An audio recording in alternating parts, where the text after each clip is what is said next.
give it about 40 minutes. Hey guys, this is Bruce. Welcome to another episode of Convocourses live. And I'm taking all comments, all chats, anything you got, ask me. I'll be on here for I'm going to do about 30 minutes. 30 minutes. Let's do this. Any questions you have about getting into cybersecurity? I'm your man. I just got off work, so I'm full of answers, of course.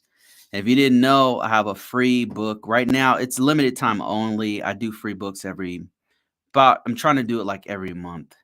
So if you didn't know, I have a free book out there right now that you can download. Link in description, link in bio. Go check it out. I'm looking for reviewers. So for all you serious reviewers who are looking for a way to get into cybersecurity, happen to be trying to get a job in cybersecurity, happen to want to improve your resume, that's what the book is about. So go ahead and go check it out if you're interested. It's free. I mean, even the download helps me, so that's good enough. But the best thing you can do for me is, since I'm hooking you up, is to give me a positive review on Amazon. I appreciate it. But that's not what this is about. If you guys have any questions about getting into cybersecurity, that's what we're going to talk about. This is straight up about normally my top. It's very topical. I'll choose a topic and I'll just talk about that one thing. But now this is about you guys. So whatever you want to talk about, any questions you have, any comments you have, anything whatsoever regarding cybersecurity, this is the time to ask any question that you have. But in the meantime, while I'm waiting for questions, I can talk about something. I've been reading a lot about AI. Going really deep in the AI rabbit hole. It's fascinating and it's terrifying. From an IT person, me and a friend of mine were chatting about it the other day, and we just both started kind of riffing off of each other about all the bad things that can go wrong with it. It's a lot. One thing he brought up that I thought was interesting, something I hadn't thought about, but I mean, it should have been the first thing I thought about. Now I think about it, but he said, so eventually, not eventually, it's happening, I'm sure, right now as I speak. Somebody's gonna make an malware using AI, and that malware will be so effective that many people will replicate it, right? And it's gonna be, since AI is smarter than humans, it's going to be undefeatable unless you have your own AI to defend yourself with another AI. So it's kind of like an arms race that's going to happen. And it kind of happened with algorithms. Malware started getting smarter because people would, what was happening is that people were developing malware, and then they systematized it. So they would develop malware, and then they would sell that malware to other people, like people who weren't as skilled as them. They would sell it to them at a cost, or even a service. They would sell a service to them and say, and then you'd pay them, and then they could point their distributed denial of service systems at a certain target. And what happened was all of the tools had to get much smarter to deal with those algorithms. And now it's about to happen with AI. So I didn't think about that. So now it's going to be like an arms race in cybersecurity, where basically we'll have to have AI in order to defeat the AI.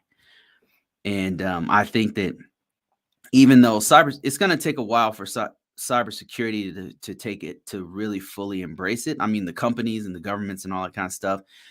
And the reason why is because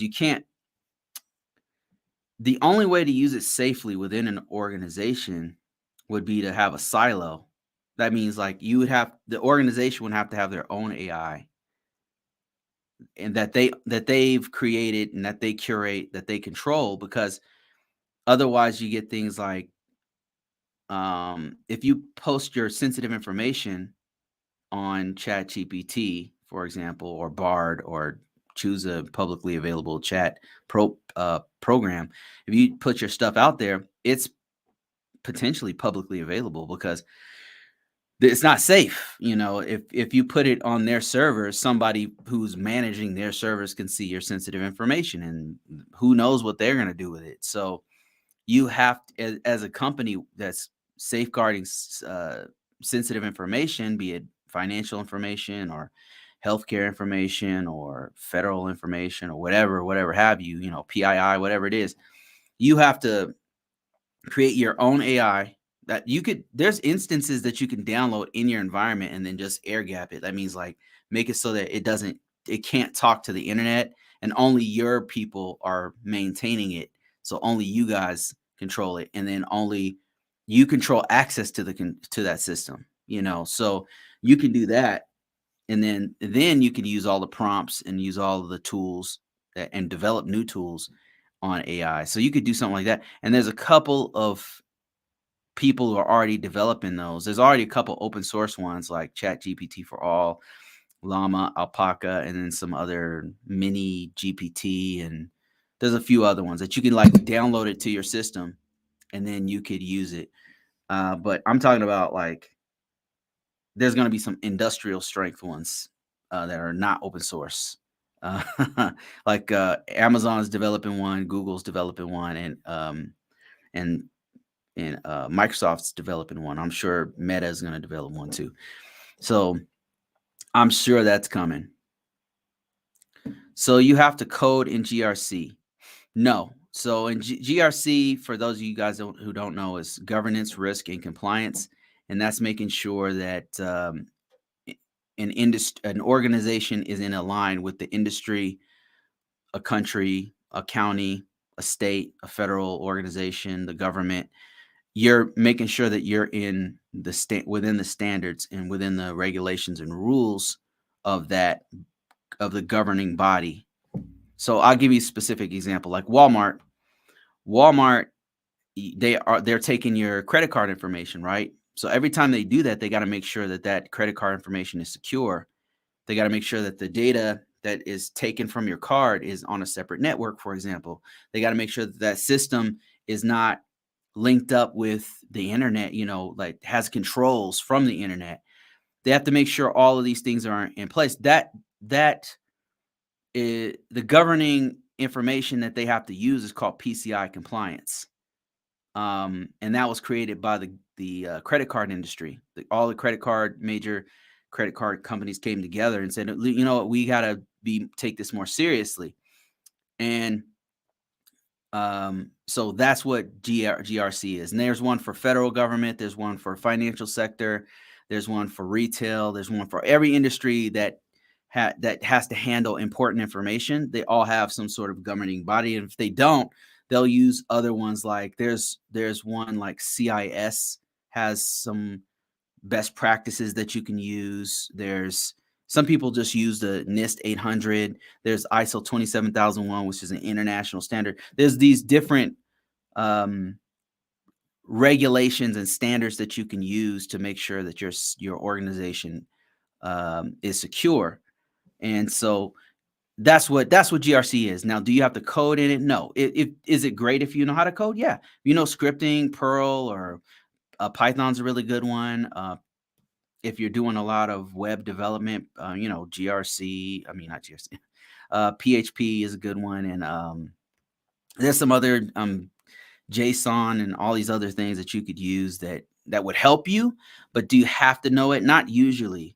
There's some cases where you do. Like there are some GRC jobs that do require, like if you're doing GRC for like a source code, if there's jobs that I've been offered where it's a job where I'm going to be doing assessments on source code. That's the risk part. I'm going to determine the risk on some source code or some applications, but they require me to know some code. There's jobs like that, but for the most part, most of the jobs that I am offered don't require any code, but there are some GRC positions that require it. What do you actually do every day in activities? What do I do? I've been doing GRC for quite some time, and I've done it for the federal government and for the private sector. And I've done PCI compliance, a little bit of HIPAA stuff, not very much, mostly NIST 800, some ISO 27001, and I've had exposure to some of the other ones here and there. What do you do on a regular basis really depends on the job description and the organization you're working for. But I could tell you, typically, when I look at across all the jobs I've had, whether it be federal, whether it be working for private sector, doing GRC stuff, usually it's the main job you do is continuous monitoring. That means like you're monitoring the security features on an organization's network. That's part of GRC. And GRC is a very broad term. So there's risk, the risk part of GRC, which is what I'm talking about. And then there's compliance, where you're making sure that the documents that the organization has a certain level of security. The security posture of the organization is maintained. And governance is more like management and stuff, making sure that all the documents are updated on a regular basis. There's many. GRC is a very broad term, but what do I do on a regular basis? It's a lot of meetings. So it's a lot of meetings, making I'll meet with, like, say, managers, and they want to discuss like the direction we're going, or making sure we have everything we need, making sure that we're doing everything we're supposed to do, like taking training or whatever. And then there's or arranging meetings with higher ups, and making sure we're doing certain documentation we're supposed to do within the organization. But then there's also meetings with technical people. It's meetings with different aspects of the organization, typically meetings with the customer, meetings with the IT people, and meetings with the with management, and sometimes C-level execs and directors and stuff. So it's a lot of meetings. And then it's sometimes, it's, if you're in the risk side of the house, you might be doing some scanning. I've been in organizations where they will want me to scan. Sometimes they don't. So there's another person that scans and does the vulnerabilities, but then they work with me to make sure that to work out how we're actually going to implement, maybe document why we can't do certain vulnerabilities. So it's a lot of meetings. And other than that, it's managing documentation that's within CMS systems. That's like, you might have access to like a database where you're uploading documentation, and then managing that, make sure the documents are up to date in there. The information is up to date. Another thing I'll do is write documents. There'll be times where I have to do like what's called a plan of action and milestone. I've got to write a document that explains like what's the problem, what does it affect, what's the impact, and then how can we fix it? What's our plan of action to fix that thing? And that's actually a lot of coordination. And you said doesn't sound introvert friendly. I'm a huge introvert, but one of the things I had to overcome was a fear of speaking publicly. And that wasn't easy for me. But yeah, it's a lot of talking to people, and it's a lot of knowing how to talk to people. It's talking to people who are not very nice sometimes. It's talking to difficult customers. It's talking to people who are upset because they have to do extra work because you just told them there's this regulation that says they've got to scan the Wi-Fi or something, and they don't feel like doing it. So that's life. That's what an introvert is, somebody who typically who gets more energy from just being alone, and is not they don't typically like parties. Like on rare occasions they'll go, but it's something that sucks the energy out of them. They'll do it and it's cool. It's not to say they don't like friends or whatever. It's just that the energy exchange with friends usually is being sucked out of you, is what it feels like. And when you're alone, you get recharged. So that said, you've got to it's not very, introvert friendly, but you got to figure out a way. Let me see. Do VPNs help? Help with what exactly? I use VPNs a lot when I'm traveling. I haven't been traveling lately, but I'll use them when I'm traveling, just to help with the protection. That VPN, by all means, is definitely not the only thing that you need. You need like a host-based firewall. You need probably encryption on the local system, and actually physical security is one of the most important things that people don't talk about. But a VPN is one of many things you need to have real security. Let me see here. Do you have a degree? I do have a degree. I do have one. I got one when I was in the military. A couple actually. I really worked my butt off when I was in the military. I had a lot to make up for. I think I had something to prove when I was there. So I worked really hard and got a bachelor's degree and an associate's degree. And so yeah, I do have a degree, and it's helped out quite a bit. It helps to level up. It's You don't have to have one to do IT or cybersecurity, but it really, really helps you to make more money. Social media platforms eavesdrop. Don't forget to let people know that now is the time to get into internships. What do you mean? Could you expand on that? Why is now the time to get in internships? Why? I want to hear what you have to say about it. Get I'm getting associates in cyber defense. It's helping. It's helping, I think, for me to more than self learning. Yeah, yeah. I think the degrees are very valuable. I understand why people are kind of sick of degrees. Like universities are really about money, and I mean not all, of course. I mean that's kind of a blanket statement. So it just seems like it's gotten more expensive, and then books are outrageously priced when you get into university and stuff like that. And I get it. I get why people um are fed up with what's going on with degree programs. But if you're in information technology, if you're doing IT or anything technical, at some point you need a level of discipline that's really, really difficult to do as a self learner. If you, not to say it's some like here's the thing, you still have to do self learning when you're going to college. You have to do self learning.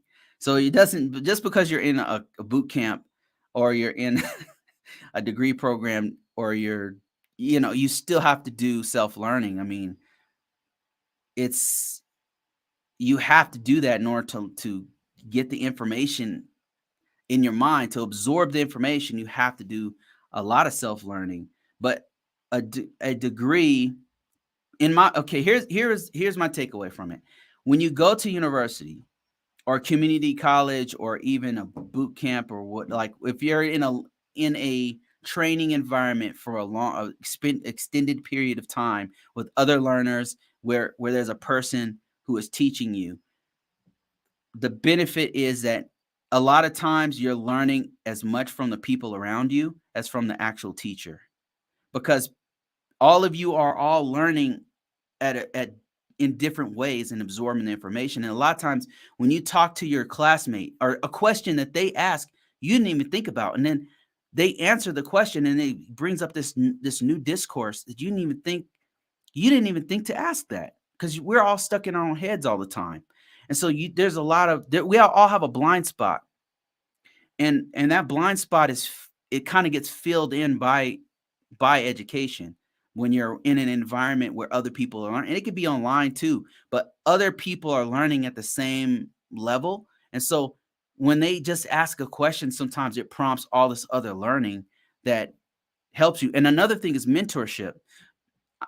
Mentorship is one of the greatest ways that I've learned, like either on the job training. Some of my best teaching or learning came from mentors of mine, people who remain my mentors because the way they think is so different than mine. A friend of mine who I talk to every now and then, this dude is a mentor to me.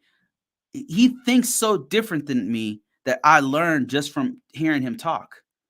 I'm learning from, and when you're in school, that's kind of like one of the benefits is being in a place, in an environment where these other people learn differently, and it they're asking questions that stimulate you in a different way, and it broadens your perspective and your worldview that you might not have had as a self learner. That being said, self learning is probably the most important thing you can do, because at some point you have to absorb the knowledge in your own way. So school is especially in IT, like It's very important. Like if you have the resources and time and money and energy I know everybody doesn't, but if you have the energy to do it, if you have the money to do it, if you can get a grant where however you do it, like it's definitely worth your time. It's definitely worth your time. Let me see. Somebody says self-learning is not easy. It's not. It's not easy. It's not for everybody. It takes a level of self-discipline that's very difficult. Okay. Doing the degree. I have not paid for a single textbook and have gotten a voucher for Security Plus and passed it. That's awesome. Yeah, some states and some programs in organizations I've been to, in some states, I think the state of Texas or Tennessee, I can't remember which one. They offer free degrees and free the only expense is your time a lot of times.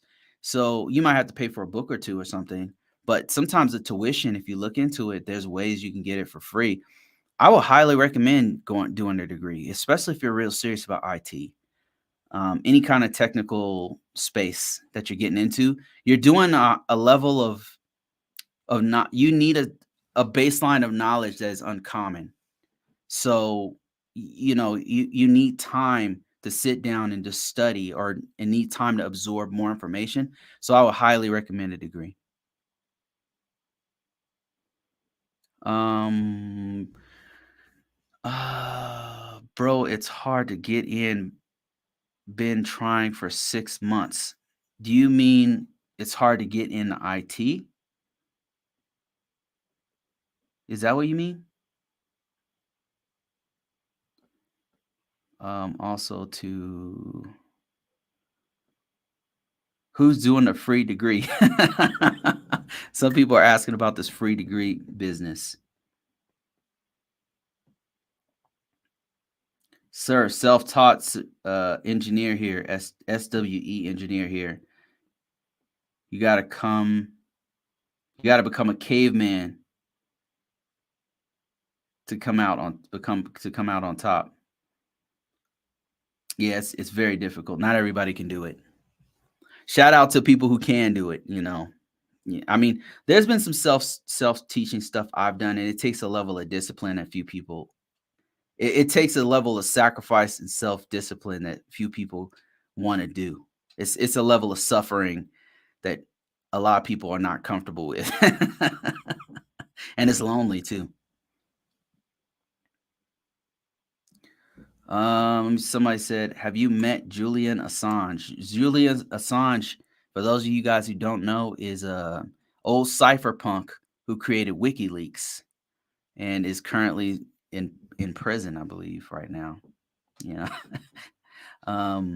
Yeah, so that's a crazy situation. Um, yeah, that's a crazy situation. I have mixed feelings about it. I have mixed feelings about the whole Julian Assange situation. So WikiLeaks, as a cybersecurity person, at some point you're gonna read about it. It's interesting. I don't disagree with everything he said. I disagree with some of the stuff he did. I disagree with some of his methodologies, but I get why he did it. Understand what he was trying to do, but the implementation I think didn't land. Like, I mean, he endangered a lot of people's lives. He's a brilliant dude, absolutely brilliant man, but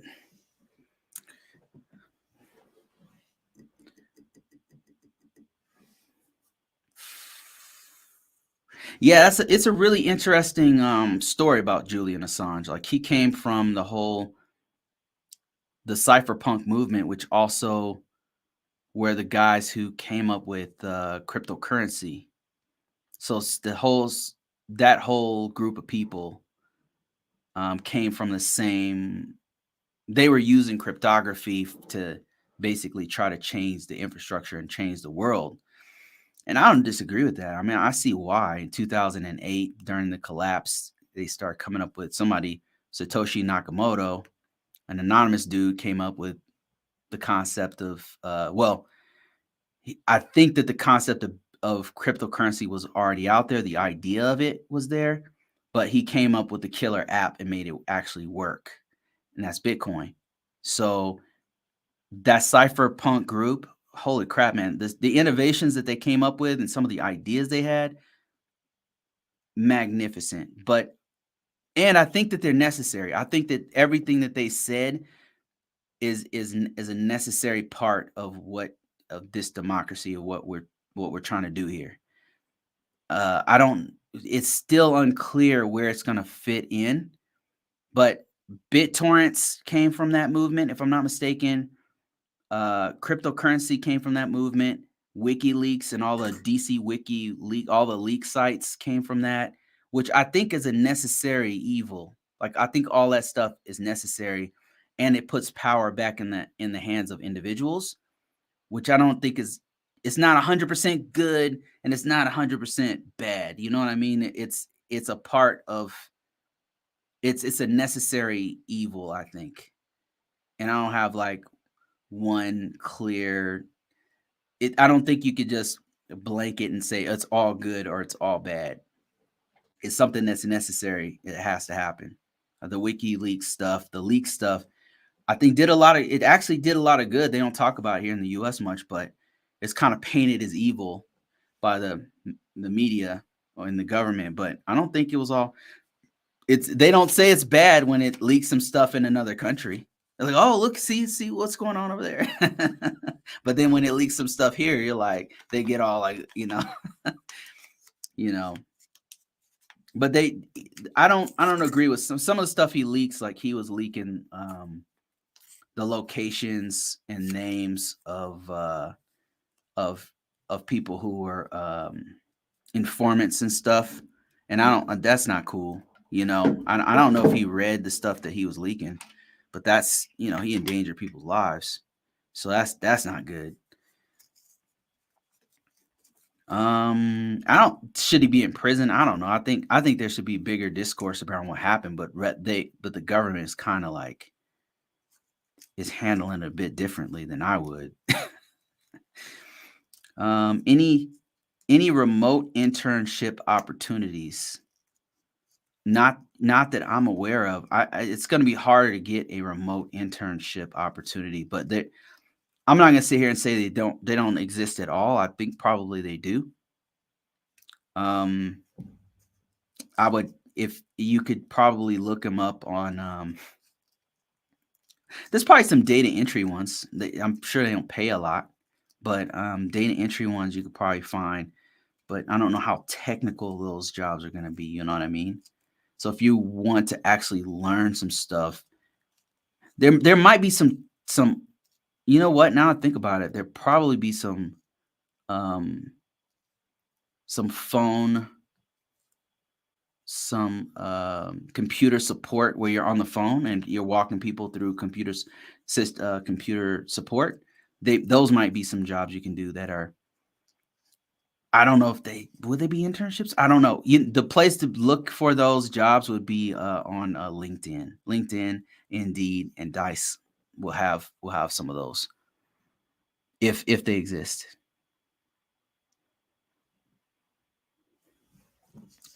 Battlestar Galactica showed you what the world is going to credit in the future, and many others. You think so? You think Battlestar Galactica is where we're going as a species, where the computers are going to take over the world and then blow it up and then try to take out all humanity? What are entry-level GRC jobs should I try? What entry-level GRC jobs should I try, and which websites can I find them in? You can find them on. I would check Indeed, Dice for the U.S. Now, every country is different. If you're in another country, it's going to be a whole different list. But in the U.S., it's going to be Indeed, Dice, LinkedIn, ZipRecruiter, all those top sites. And what you're going to want to type in is, entry level. You said entry level, though. There's not going to be a lot of entry level GRC jobs. So what you want to do What you're going to want to do is this. If you're serious about IT, if you're serious about GRC, it's going to take you a while to get in. What you're going to do is just get an IT job, an entry-level IT job. That's what you want to aim for. Don't shoot for entry-level GRC. That's like saying entry-level director. You know what I mean? Like, does that exist? Maybe. Because when you say GRC, it's a very broad term. So GRC refers to people who know PCI compliance. I'm not saying you can't get these jobs, but I'm saying it's going to be very difficult to get a job that's a GRC entry level. That's what I'm saying. So you want to, it's going to be entry level IT. If you're serious, what you're going to do is start with IT, entry level IT. That's what you do. You get your foot in the door in entry level IT. When you're in IT, that's when you start learning about PCI compliance. You start learning on your own. If you could just do self-study and start learning it. But if you're lucky enough, you can even have some hands-on with PCI compliance and NIST 800 compliance and Sarbanes-Oxley SOX compliance and HIPAA compliance and all that. It depends on the environment you're in, but they're typically not going to hire a person entry level for a GRC position. I'm just being completely honest with you. Because I'm assuming by entry level, you mean I have no experience. If you mean I have no experience and I want to go directly into a GRC position, that is, I've not heard of any jobs like that. If you have some experience, I can help you out. If you have some IT experience, you've been doing this for some time, there's some things you can put on your resume that can help you to get your foot in the door, to get closer to a GRC or even get a GRC position. Let me see. I was watching the Eddie Gallagher interview for Vigilance Elite podcast. Scary stuff. I'll have to try that. Check that out. What job can I get if I have a bachelor's degree in information technology, no experience, no related work experience? What would I do if I had a bachelor's degree but I had no experience? What I would do, here's what I would do. Number one, I would go on LinkedIn, on Dice, I'd say this over and over again. I don't know how many people are actually listening to me. I say it over and over again. I got books about it. People are not interested in hearing. They would rather just they'd rather just do whatever the hell. Like, I've been doing this for years. I'm just telling you. What I would do if I was in that same position is I would go and put a profile out on LinkedIn, on Indeed, on Dice, on all the platforms, all of them, literally all of them. You do have skills. Like, you would put all your skills on there. If you don't have skills, you need to get some. Like, if you're not messing around with a lab, if you are not messing around with Linux, if you're not messing around with command line, if you're not messing around with technology, and you can't list any skills that you can do, you need to go get them. Then that's your first step. It's like, go mess around in a lab, put a network together, mess around with some stuff. That way you can list it as a skill. Anyway, I'm assuming you have some skill. You don't have no experience related, but you have some skill and you have a bachelor's degree. So what you can do is go on all the sites and put a profile on all of them. And you could, there's a couple places where you could add some stuff. Like, if you've ever done a project, you could add that in your experience to show your skills. You definitely want to fill out all the skill sets, and then the summary, there's an about you section. You want to fill out all of it as much as you can. That's probably the first thing I would do. The next thing I would do is try to look for entry-level positions. Because the next thing you want to do is get your foot in the door with any entry-level IT position. That's help desk, customer service, technical support. That's the kind of stuff you want to get yourself into.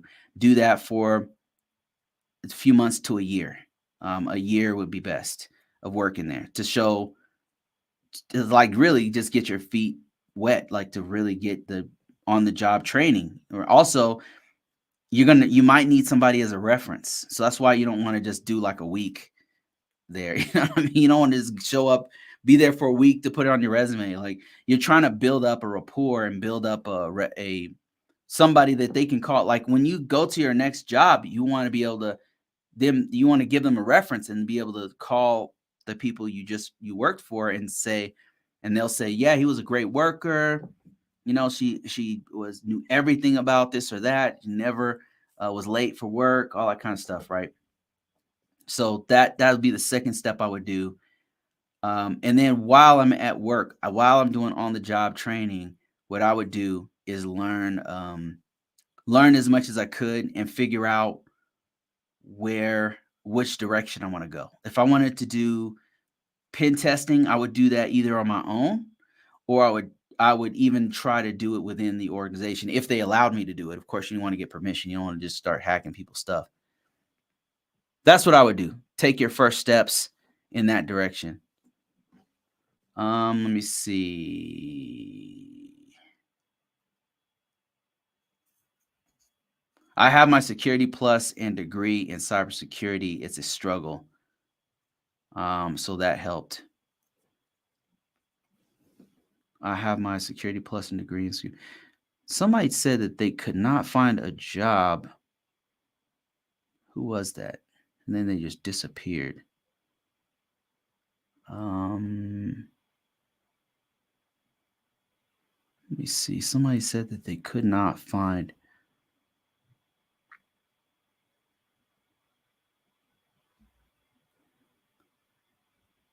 Yeah, you know, I've been in this field for quite some time, and we definitely need people. That's for sure. This field definitely needs people. There's a huge shortage of people doing this work. It's not glamorous. It's a thankless job. It pays well, but it's not like, you know, whenever there's these layoffs and now Meta's saying they're going to lay off like thousands more people and stuff. I'm not worried about that because, you know, I mean, there's so many jobs out there. It's not just Facebook, Amazon, Netflix. You would think it was because of social media and stuff, but there's so many more jobs.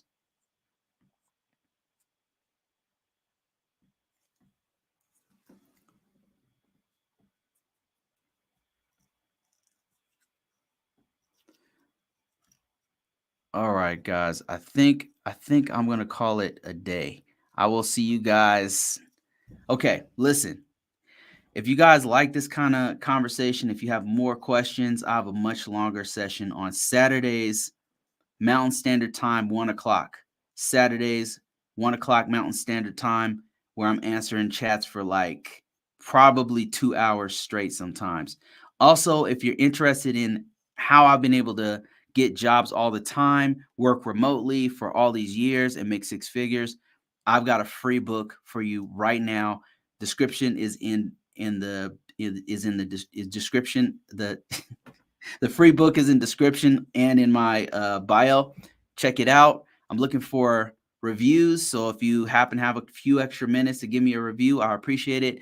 And I've got more free books and free stuff coming out all the time. So you can actually check out convocourses.net and you'll see a bunch of stuff there. Link in description, link in bio. But that's it for this one, guys. Thank you so much for watching.